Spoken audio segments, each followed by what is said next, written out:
just a few lines about what the university said about the allegations. They said, of course, the two prior to their being given national and global publicity. That is the allegation by the dismissed lecturers. He said the allegations were not brought to the attention of the governing council for investigation and remedy if found to be true. Can that not be the case that these people went to the media before they... But we wrote him, he didn't respond. He never responded. So that we wrote him and he isolated all our correspondence. For the last 3 years, he never responded. In fact, I asked people, let's go to his office and meet him. They said no, because we wrote to him, he did not. I went there, I was going there to tell him. They also said that the foreign academic staff were stigmatized with insinuations about their qualifications and value. They accused the Vice Chancellor and management of being complicit in an agenda to reward favorites and suppress the promotions of staff who criticize management. He said the publications contain a variety of spurious acts. So the management is of the view that you guys perhaps don't like the foreign staff. No! Our first Vice Chancellor was a foreigner, that is a Kong, was sent by Commonwealth, and he stabilized the university. Because these are people of experience with high academic standing, and they are more responsive to scholarship than whatever. UTG right now in governance is bureaucratic, but I don't believe that scholarly issues are actually matters in their agenda. I don't want to go into nitty-gritty. That's why if you are recruiting a vice chancellor, you must assess it from the global level down. Who knows university culture? You understand that? It has to be a person with reputation, because this is a developing country and it's a young university. Okay. So you need to understand how they are in control around his appointment. You see, this is it. Around here. Yes. I don't want to go into that because that one, but so I don't want to take into court again. Basically has to deal with the staff association's view of the personality of the VC, his appointment and even his qualifications and competency. You are questioning. Anyway, I don't question his qualification, but the way he is handling the governance, or his style of governance. His style of governance does not actually correspond with university. Okay, let's end with a focus on the present situation. The exam is at the corner. You people are still sticking to your guns that you're not gonna end this sit-down strike. At least you had come to a town. It's only the students that came up, and according to you, the students provoked your resumption of the and not the management of the university now. So you the management also provoked was partly. No, listen, but according to you, it is the recent press conference by the students that provoked resuming. So you would have disappointed the people with an agreement. No, let me clarify that. No, let me clarify that. Yeah. That's part of it. But secondly, there was an extraordinary congress that was called by your people. By our people, and they rejected the deal that we so we come to back the very deal that you reached with the vice president. Yes. Your members don't like the deal. Yes. And then while you were, but then because there was some caveat in the district. So the first one. But at least that resolution or that meeting, that agreement from the vice president allowed you to calm down for at least 2 or 3 days. But before that, the students came with this provocative statement. So you would have disappointed the people with whom you reached that agreement, the vice president, because the students, are just an entity of their own. Why should you punish? Even that agreement because even the office of the president advised the student union leader on his manners. And then at that meeting, because he just says, who are these people? He was just making like this. Who are these people? You will recognize the unruly, so to speak, of behavior. No, two of us. So why would you blame now? Why do you go back to strike only on that? No, it is not us. It is not two of us, but our members. And we owe our mandate to our community. And we really want to actually end this strike. We call off the strike when we actually left vice president office. We call it, and the people, they came back to work. And now that there are a lot of things coming up, the staff were not happy. And secondly, let me tell you what actually reinforced all these things is the threat embedded in that audio. Mr. Chairman, when somebody said but we have to understand. That might be a piece of. So, but what we want right now, what we want to go to the court. Okay. You have. No, that one has nothing to do with court. No, it might be used as evidence because it's like you said, it's not compelling as to how you think the dismissal of the lectures were all conceived. You think there was already predetermined. Yeah. So that was court for decide. Now I'm trying to see government's interest in ending this saga in the interest of continuation of lectures and examinations. If you are sticking to your gun, this time on the account of the behavior of the students and not the governing council. So people feel disappointed. Why should you listen to the students and not, No, Lamin, I think that should be very clear. We owe our mandates to our members. When we went into that discussion, I'm talking about your general membership. Why would they listen? Yeah, I'm coming. Yeah, but Lamin, we cannot speak for every one of them. We can only, when we went to that negotiation, we had a very clear mind, and we definitely thought that was a good deal, and it was. But there was a caveat in that says both parties agreed, which I'm not even sure if that was how it was agreed, that both parties agreed to abide by the outcome of the committee. Agreement, yes. And many of them, because remember, in 2001 we had... But you represented your association as the vice president. Yes. So if you agree, obviously it entails that only... Yeah. So we are just a part of a whole, and sometimes some of the big decisions would have to, because that was a Congress decision, so we had to. So in 2001 we called off an industrial action after we had some resolutions with the government. The meeting was chaired by the former Secretary General Nuhature and some high government officials. Lamin, guess what? Nothing in that document was respected, and legally it's not binding on them. So we have to be very careful about what is binding. And anyway, forward. It's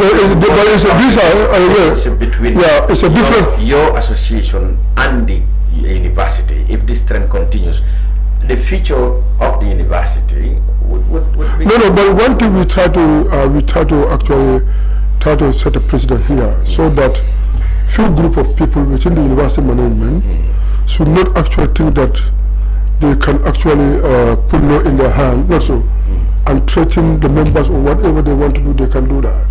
You understand? We understand university has structures, and then the vice chancellor or any other person should respect scholars and also should be open to dialogue. Sometimes when we actually adopt that pathway, and so many things will be resolved at the university. But once the vice chancellor is closed, and let me tell you one thing here, why are you sacking or dismissing people as a scholar? All the scholarship is about, you have to be receptive to ideas. Once you read books, you publish works, you come across different actors in different situations. Even the work of scholars contain different personalities, different actors and themes. So being criticized of your travelings and whatever you want to claim, so that you can silence everybody, then we consider you as actually a capitalist who came to accumulate, but you never want to respond. And we have to be very, very careful with that. Exactly. People who come with their economic agenda will never listen to any productive ideas. Okay.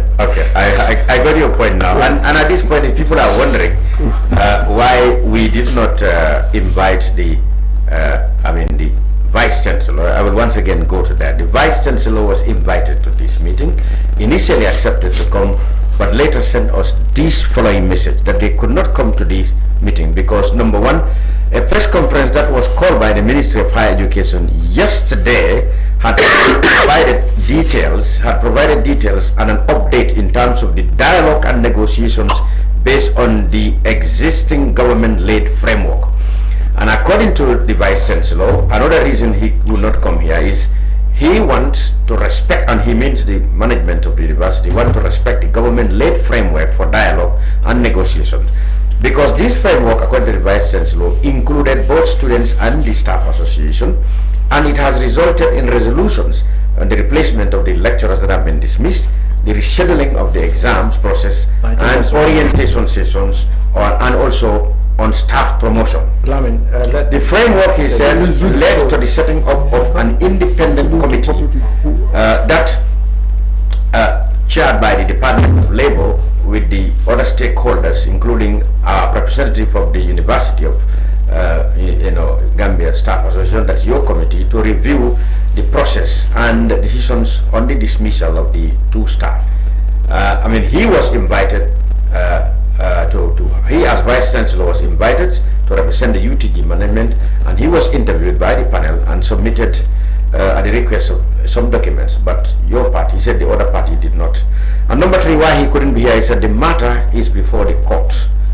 And he said he would be happy to have a one-to-one. So that's basically the reason why the Vice Chancellor could not be here. He said because the press conference yesterday gave an update, so probably he doesn't have anything, and also he want to respect the process that's been taken by the government through that framework. Lamin, let's be clear about that.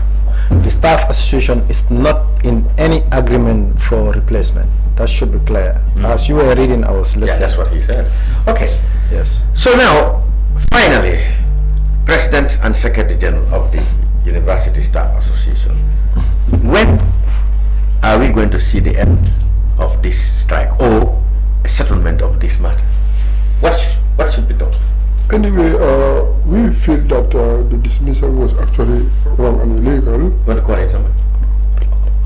Oh, no, I can't. Okay. We feel that the manner in which our members you were... can send text messages where you can't call, we really feel that the dismissals were wrong, illegal, it was premeditated. Based on that, we want the government of the Gambia, and we believe they have been supporting to ensure peaceful resolution of this matter. And we believe that they want to ensure that this thing is resolved peacefully. So what we want, since it was predetermined or premeditated dismissal, we want government of the Gambia to assess that audio of the Vice Chancellor, which actually serve as threat to our members, because we want them to actually serve in the university with a peaceful mind. We don't want to be there and they will be afraid in their work, whether they could serve whatever. Secondly, we need to allay their fear. If not, we will lose their allegiance to staff association. Once we cannot actually allay their fear, our members will actually isolate and actually detach from us. So this is why we want government to assess the audio to establish the basis of illegality of the dismissal, and so that this thing could end once and for all. So once they are reinstated, we are not trying here we are not defending any single person here. Okay. Even the dismissed people, we are not. But what we are doing is, since actually somebody said we and few other people, it means that we can be sacked anytime, and that was why staff union went out. Then we were on contract. Do you know that? Until 2001. All the staff were on contract. When they are 2 years elapsed, they have to write to the university to accept. But we understand that could be used as an instrument to get anybody out. And we said no, we are in this country, it must be permanent. So you want that battle? You are not battle. We want that battle, and that we want here, we want to allay. We know the government has no a bad intention. Because I actually illustrated this thing. To be frank, we are freer in this regime when it comes to academic freedom than the previous regime. We have never actually seen any threat from the government or to sack or to jail or arrest anybody from the university. Since this new government. So that's why we are celebrating them for that. And we believe that we want this problem to end and resolve. But as far as we are concerned, unless and until the rector... Exactly, that is our fear. We are telling the government, we have a fear. Exactly. No, finally, one word. What is the way forward according to you? So, Lamin, yes, I think we're still open up to dialogue. And it should be clear that the staff association is not in competition and it's not against the students. That should be clear. The staff association, it's not blindly fighting for their members. It should be clear that it's the responsibility of the staff association to ensure that members uphold their responsibilities. Okay? Just last year, some few staff members were dismissed because we knew that the dismissal was absolutely in line and in the interest, and also to regain the reputational damage of the university. Where so there were other dismissals. There were some great manipulations and all that. Okay. No one protested against that. Okay. But this one, all this evidence that we have and all these discriminations that we talked about made us strongly believe that this one we can solve this matter. And then that doesn't mean okay, any staff can do whatever. We have to know, we have a GO, we have rules and regulations, and as a public servant you have to abide by the code of conduct of the government or of the public service. That should be very clear to everyone.